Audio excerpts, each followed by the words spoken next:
योग सूत्र पतंजलि। विवेकपूर्ण व्यक्ति जानता है कि हर चीज़ दुख की ओर ले जाती है। परिवर्तन के कारण, चिंता के कारण, पिछले अनुभवों के कारण और उन द्वंद्वों के कारण जो 3 गुणों और मन की 5 वृत्तियों के द्वारा बीच में आ जाते हैं। ओशो समझाते हैं, यदि तुम जीते हो पिछली आदतों के द्वारा तो शरीर सदा अनुभव कर विधापूर्ण, क्योंकि शरीर एक यंत्र है और वह नए के लिए उत्सुक नहीं, वह तो बस चाहता है जो प्रतिदिन होती हैं। शरीर को चाहिए ही एक दिनचर्या। मन सदा चाहता है परिवर्तन, क्योंकि मन स्वयं ही एक गतिमय घटना है। पल भर के लिए मन वह नहीं रहता, वह बदलता ही जाता है। मैंने लॉर्ड बायरन के बारे में, उनका कई 100 स्त्रियों से रहा संबंध, कम से कम 60 स्त्रियों की तो पक्की जानकारी है कि उसने प्रेम किया 60 स्त्रियों से।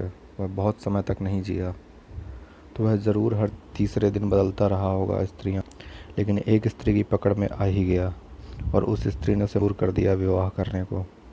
वह समर्पित नहीं हुई जब तक कि वह विवाह ना कर लिया उससे। उसने अपने शरीर को छूने नहीं दिया जब तक कि उसने विवाह नहीं कर लिया उससे। वह जानती थी कि उसका प्रेम संबंध रहा बहुत सी स्त्रियों से, और एक बार वह प्रेम कर लेता है किसी स्त्री से तो बस भूल ही जाता है उस स्त्री को, खत्म हो जाती है बात। वह मन था एक कल्पनाशील भावुक कवि का। कवि भी विश्वसनीय नहीं होते, वे हो नहीं सकते। वे जीते हैं मन के साथ, उनका मन प्रवाह भरा होता है उनकी कविता की भांति। वह एक तरंगायित घटना है। उसने जोर दिया, वह जिद्दी थी। बायरन को झुकना ही पड़ा, उसने विवाह करना पड़ा। वह बहुत आकर्षक हो गई उसके लिए, क्योंकि उसने समर्पण नहीं किया। यह बात तो उसके अहंकार का प्रश्न बन गई। जैसे ही वे बाहर आए चर्च के घंटे अभी बज ही रहे थे, मेहमान विदा ले रहे थे, चर्च की सीढ़ियों पर ही थे। बायरन ने थामा हुआ था उस स्त्री का हाथ, नवविवाहिता स्त्री का। अभी तो कुछ किया भी न था उसने उसके साथ, और अचानक उसे दिख गई सड़क पर जाती दूसरी स्त्री। जिस स्त्री का हाथ थामे हुए था उस स्त्री को तो बिल्कुल भूल ही गया वह, और उसने कहा स्त्री से, यह बात अद्भुत है, लेकिन पल भर के लिए जब मैंने उस स्त्री को जाते हुए देखा तो मैं तो भूल ही गया तुम्हें। मेरा विवाह, हर चीज़। तुम्हारा हाथ नहीं रहा मेरे हाथ में। मुझे कुछ पता नहीं था। स्त्री ने भी देखा था यह सब। तुम धोखा नहीं दे सकते स्त्री को। इससे पहले कि देखो भी किसी भी दूसरी स्त्री को, वे जान लेती हैं। तुम्हारे मन में एक विचार फड़फड़ाता है, वे पता लगा लेती हैं उसका। वे बड़ी पहचान करने वाली होती हैं, झूठ को कुछ लेने वाली। उस स्त्री ने भी यह बात जान ली थी। वह बोली, मुझे पता था। यह होता है मन। उसका रस अब समाप्त हो गया उससे। विवाह हुआ और बात खत्म हो गई। प्राप्ति और समाप्ति। अब कोई आवेश न रहा, अब उस पर अधिकार हो गया, वह संपत्ति हुई। अब कोई चुनौती ना रही। चुनौती बना देती है उत्सुकता, क्योंकि तुम्हें संघर्ष करना पड़ता है तुम्हारे प्रयोजन के लिए। फिर जब तुम पा लेते हो, अधिकार जमा लेते हो, तो वह बात बना देती है एक दूसरी ही चिंता। यह चिंता तुम्हारे लिए समाप्ति हुई। सारी बात ही अब वह ना रही। वह पहले से ही ऊब देने वाली है, पहले से ही मरी हुई है। बेचैनी सदा बनी रहती है, क्योंकि जिस ढंग से तुम जीते हो वह बना ही देता है बेचैनी। तुम संतुष्ट नहीं हो सकते।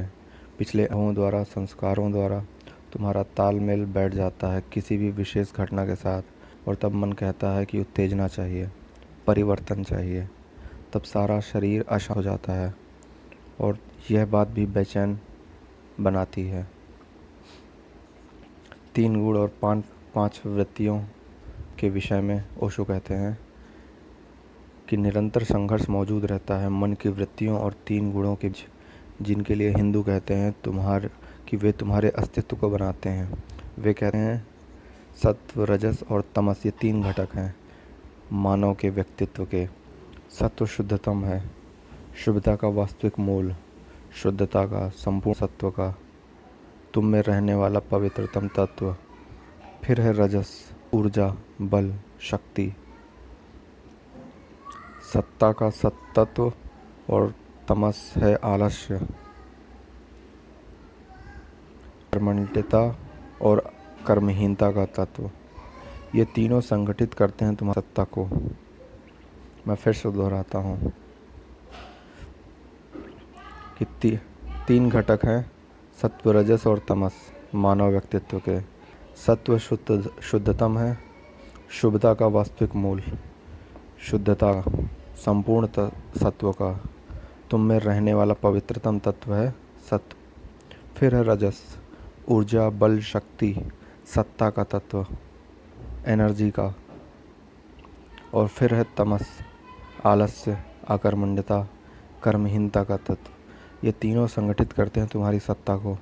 ऐसा मालूम पड़ता है कि हिंदुओं को यह बात बड़ी अंतर्दृष्टि की है, क्योंकि यही चीज़ें हैं जिन्हें भौतिक वैज्ञानिक कहते हैं पदार्थ की आणविक ऊर्जा के घटक, इलेक्ट्रॉन, प्रोटॉन, न्यूट्रॉन।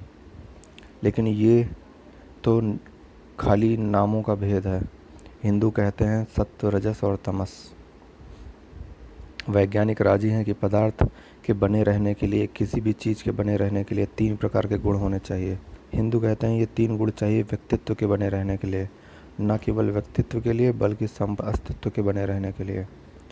पतंजलि कहते हैं कि ये तीनों एक दूसरे के विपरीत हैं, ये उपद्रव की जड़ें हैं और तीनों ही मौजूद होते हैं तुम में। आलस्य का अस्तित्व होता है, वरना तो तुम सो ही ना पाओगे। जो लोग अनिद्रा से पीड़ित हैं वे पीड़ित है क्योंकि उनमें तमस गुण पर्याप्त मात्रा में नहीं होता है। इसलिए तो ट्रैंक्विलाइज़र मदद करते हैं। ट्रैंक्विलाइज़र तमस निर्मित करने वाला रसायन होता है, वह निर्मित कर देता है तुम में तमस, आलस्य। यदि लोग बहुत ज़्यादा आलसी होते हैं, रजस गुण से भरे होते हैं, ऊर्जा और ओज से, तो वे नहीं सो सकते। इसलिए पश्चिम में अनिद्रा एक बड़ी समस्या बन चुकी है। पश्चिम में रजस ऊर्जा बहुत ज़्यादा है, इसीलिए पश्चिम ने राज्य किया सारे संसार पर। इंग्लैंड जैसा छोटा देश राज करता रहा आधे संसार पर। वे ज़रूर बहुत राजसी रहे होंगे। 60 करोड़ लोगों का भारत जैसा देश अब दरिद्र बना हुआ है। इतने सारे लोग हैं जो कहीं कर रहे हैं, वे और ज़्यादा बोझ बन जाते हैं। वे कोई मूल्यवान नहीं, वे देश के लिए बोझ हैं। बहुत ज़्यादा है तमस, आलस्य, अकर्मण्यता। और फिर वे सत्व जो कि विपरीत है दोनों के। ये 3 तत्व तुम्हें संगठित करते हैं और वे सभी 3 विभिन्न आयामों में सरक रहे हैं। उनकी ज़रूरत है, उन सभी की ज़रूरत है उनकी विपरीतता में ही, क्योंकि उनके तनाव द्वारा तुम जीते हो। 3 डायमेंशंस में तनाव होता है। यदि उनका तनाव खो जाए, यदि वे हो जाएं सुसंगत, तो मृत्यु आ जाए। हिंदू कहते हैं जब ये 3 तत्व तनाव में होते हैं तो अस्तित्व रहता है, सृजन होता है। और जब ये 3 तत्व एक स्वर में होते हैं, अस्तित्व विघटित हो जाता है, प्रलय आ जाती है, सृष्टि का नाश हो जाता है। तुम्हारी मृत्यु और कुछ नहीं सिवाय इन 3 तत्वों के तुम्हारे शरीर में समस्वरता में आने के, तब मर जाते हो। यदि वह तनाव ही ना रहे तो कैसे जी सकते हो तुम? यही है अड़चन। बिना इन तीनों तनावों के तुम जी नहीं सकते, तुम मर जाओगे। और तुम जी नहीं सकते उनके साथ, क्योंकि ये विपरीत हैं और वे तुम्हें खींचते हैं विभिन्न दिशाओं में, विभिन्न आयामों में। तुमने बार अनुभव किया होगा कि तुम अलग अलग दिशाओं में खींचे जा रहे हो। तुम्हारा एक हिस्सा कहता है महत्वाकांक्षी बनो, दूसरा हिस्सा कहता है महत्वाकांक्षी बनना चिंता बना देगी, इसके विपरीत ध्यान करो, प्रार्थना करो, सन्यासी हो जाओ। एक हिस्सा कहता है पाप सुंदर है, पाप आकर्षक है, उसमें एक चुंबकीय शक्ति होती है, मौज बनाओ, क्योंकि देर अबेर मृत्यु तो सब ले आएगी। मिट्टी मिट्टी में मिल जाती है और कुछ बता नहीं। मौज कर लो इससे पहले कि मृत्यु सब छीन ले। चूको मत। तुम्हारा एक हिस्सा कहता है यह बात और दूसरा हिस्सा कहता है मौत आ रही है, हर व्यर्थ है, सुख भोगने में सार क्या है। ये तुम्हारे एक हिस्से नहीं बोल रहे होते। तुम में 3 हिस्से होते हैं, वस्तुतः 3 अहंकार होते हैं, 3 व्यक्ति होते हैं तुम में। पतंजलि कहते हैं, जैसे महावीर कहते हैं कि मनुष्य बहुचिंतावान है। तुम्हारा एक मन नहीं, 3 मन होते हैं। और 3 मन परिवर्तन द्वारा सम्मिश्रण द्वारा 3000 बन सकते हैं। तुम्हारे पास बहुत मन है, तुम हो बहुचित्तवान। हर मन तुम्हें खींच रहा है कहीं और ही। तुम एक भीड़ हो, निसंदेह कैसे तुम आनंदित हो सकते हो। तुम हो उस बैलगाड़ी की भांति खींचा जा रहा है विभिन्न दिशाओं में बहुत से बैलों द्वारा। एक जूता है उत्तर में, एक लगा हुआ है पश्चिम में और एक साथ साथ ही लगा हुआ है दक्षिण में। वह बैलगाड़ी नहीं जा सकती, वह बहुत शोर पैदा करेगी और अंततः ढह जाएगी, लेकिन वह पहुंच नहीं सकती कहीं।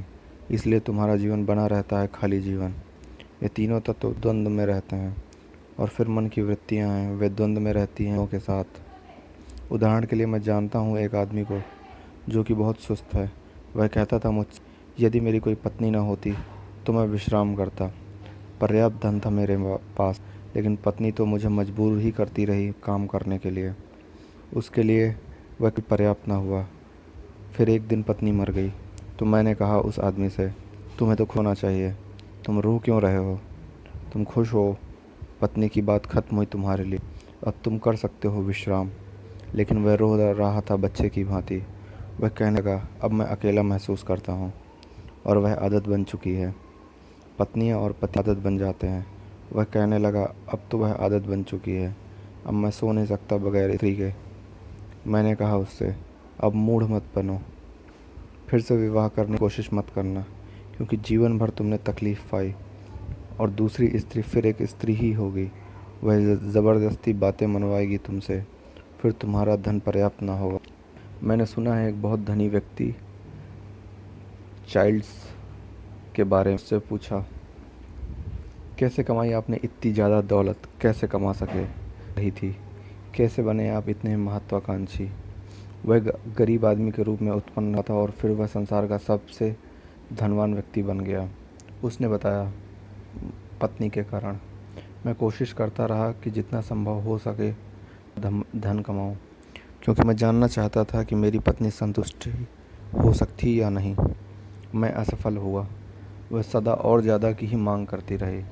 हमारे बीच प्रतिस्पर्धा चलती थी।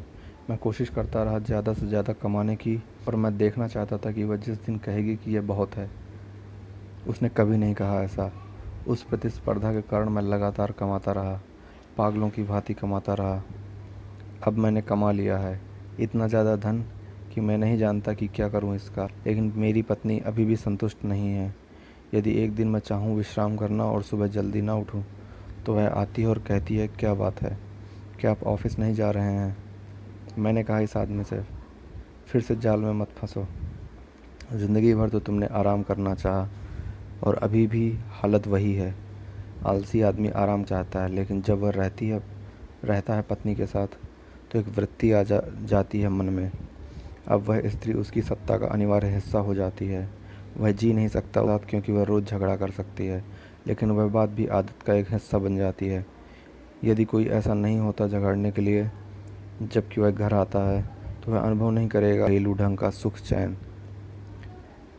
एक बार मुल्ला नसरुद्दीन अपनी पत्नी के साथ एक रेस्टोरेंट में गए। सेविका ने कहा, माफ़ कीजिए, दोबारा कहानी सुनाना चाहूँगा। मैंने सुना, मुल्ला नसरुद्दीन गया एक रेस्टोरेंट में। सेविका ने कहा, क्या चाहिए आपको। मैं तैयार हूँ आपकी ज़रूरतों को पूरा करने को। उस दिन का वह पहला ग्राहक था। बात थी भारत की। पहले ग्राहक का सम्मान करना होता है और उसका स्वागत करना पड़ता है अतिथि की भांति, क्योंकि उससे शुरुआत होती है दिन की। नसरुद्दीन ने कहा, मेरे साथ घरेलू से व्यवहार करो, ले आओ चीज़ें। सेविका वे चीज़ें ले आई जिनका ऑर्डर उसने दिया था, कॉफ़ी, चाय, नाश्ता और भी कई चीज़ें। फिर वह पूछने लगा, और क्या चाहिए। नसरुद्दीन ने कहा, अब बैठो मेरे सामने और ज़रा लड़ो झगड़ो, मुझे घर की याद नहीं आ रही है। यदि हर रोज़ लड़ती भी हो तो वह आदत बन जाती है। तुम उसे खोने की बात बर्दाश्त नहीं कर सकते, तुम उसका अभाव अनुभव करते हो। मैंने कहा उस आदमी से, चिंता मत लो, यह तो केवल वृत्ति है मन की, एक आदत। तुम सुस्त आदमी हो। आलसी आदमी के लिए ब्रह्मचर्य सबसे उत्तम है। उन्हें ब्रह्मचारी ही रहना चाहिए। वे कर सकते हैं आराम, कर सकते हैं विश्राम और अपने को लेकर जो कुछ करना चाहते हैं कर सकते हैं, वे अपने मन की कर सकते हैं, परेशान कोई मौजूद नहीं होता। उस व्यक्ति ने सुनी मेरी बात। कठिन था, लेकिन उसने मेरी बात सुनी। 2 वर्ष बाद वह निवृत्त हो गया नौकरी से। तो मैंने कहा, अब तुम पूरी तरह चैन है, आराम करो। अपने जीवन भर तुम इसी के लिए सोचते रहे हो। वह कहने लगा, वह तो ठीक है, लेकिन अब 4 वर्ष काम करने के बाद यह बात तो एकदम आदत बन गई है और मैं बिना कुछ किए नहीं रह सकता। अवकाश प्राप्त लोग कुछ ज़्यादा जल्दी मर जाते हैं। इस समय कि उन्हें वास्तव में मरना होता है, करीब 10 वर्ष ज़्यादा ही जल्दी मर जाते हैं। यदि किसी आदमी को मरना था 80 वर्ष में, नौकरी से रिहा उसे 60 वर्ष पर, और वह मर जाएगा 70 वर्ष की आयु में। खाली बैठे बैठे करोगे क्या? तुम धीरे धीरे मर जाते हो। आदतें बन जाती हैं और मन धारण करता है वृत्तियाँ। तुम सुस्त होते हो, लेकिन तुम्हें काम करना पड़े तो मन की आदत है काम करने की। अब तुम विश्राम नहीं कर सकते। यदि तुम निवृत्त भी हो तो तुम बैठ नहीं सकते, तुम नहीं कर सकते, तुम आराम नहीं कर सकते, तुम सो नहीं सकते। मैं देखता हूँ कि साधारण दिनों की अपेक्षा लोग छुट्टियों में ज़्यादा बेचैन होते हैं। इतवार एक कठिन दिन है। इतवार एक कठिन दिन है। उन्हें पता नहीं होता कि संडे को क्या करना है। काम के 6 दिन वे प्रतीक्षा कर रहे होते हैं संडे का।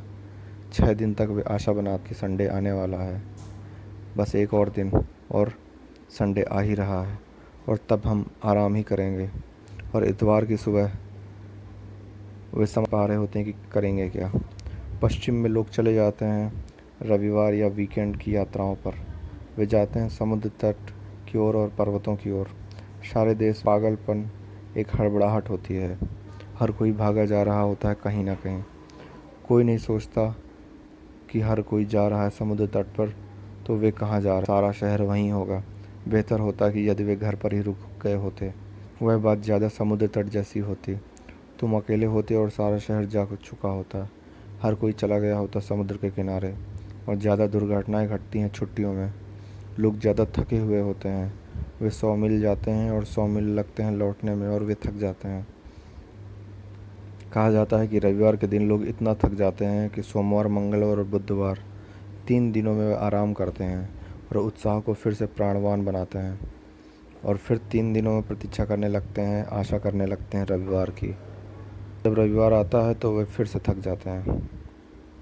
लोग आराम नहीं कर सकते, क्योंकि आराम करने के लिए चाहिए एक अलग दृष्टिकोण। यदि तुम आलसी हो और तुम काम करते हो, मन बना लेगा कुछ न कुछ।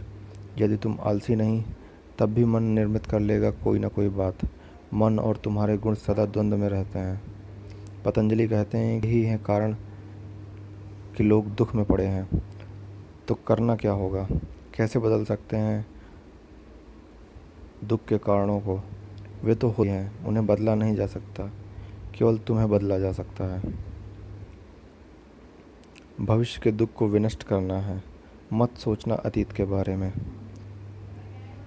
अतीत तो खत्म हुआ और तुम उसे अनकिया नहीं कर सकते, लेकिन भविष्य के दुख से बचा जा सकता है। उससे बचना होता है। कैसे बचना होगा उससे?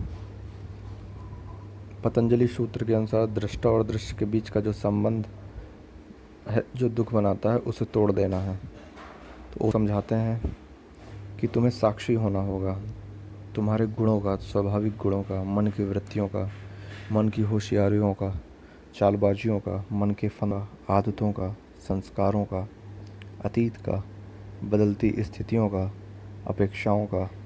तुम्हें सजग रहना होगा इन सभी चीज़ों के प्रति। तुम्हें याद रखोगी केवल एक बात, दृष्टा दृश्य नहीं है।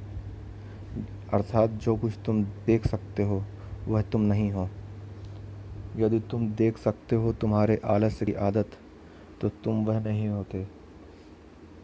यदि तुम देख सकते हो निरंतर कुछ ना कुछ किए जाने की तुम्हारी आदत, तो तुम वह नहीं होते। यदि देख सकते हो तुम्हारी पिछली संस्कार बद्धताएं, तो तुम वे बद्धताएं नहीं होते। दृष्टा नहीं होता दृश्य।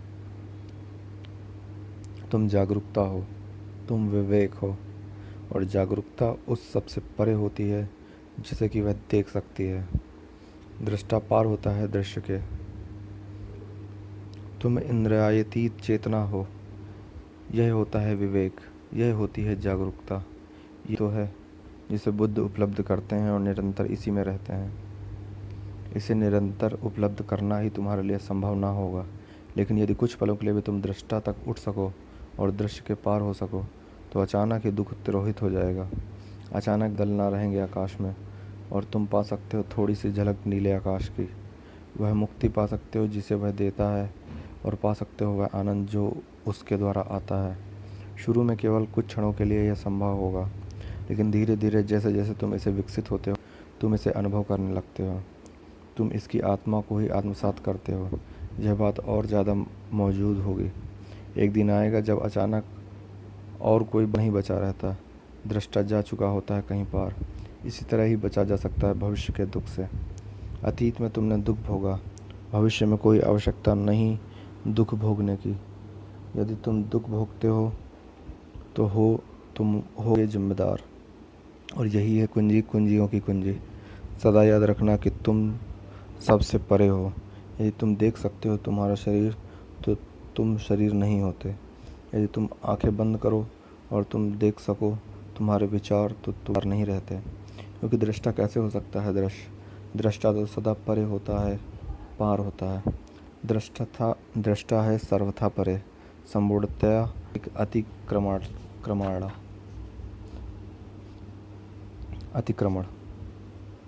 संपूर्णता एक अतिक्रमण।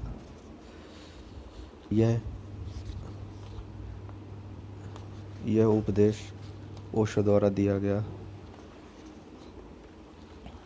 पतंजलि योग सूत्र भाग 2 के पेज क्रमांक 382 दुख मुक्ति दृष्टा दृश्य वियोग से अध्याय के अंतर्गत है। मुझे आशा है कि आपको यह अच्छा लगा होगा। कृपया चैनल को सब्सक्राइब करें for more such videos and problem solving issues. Thank you for watching.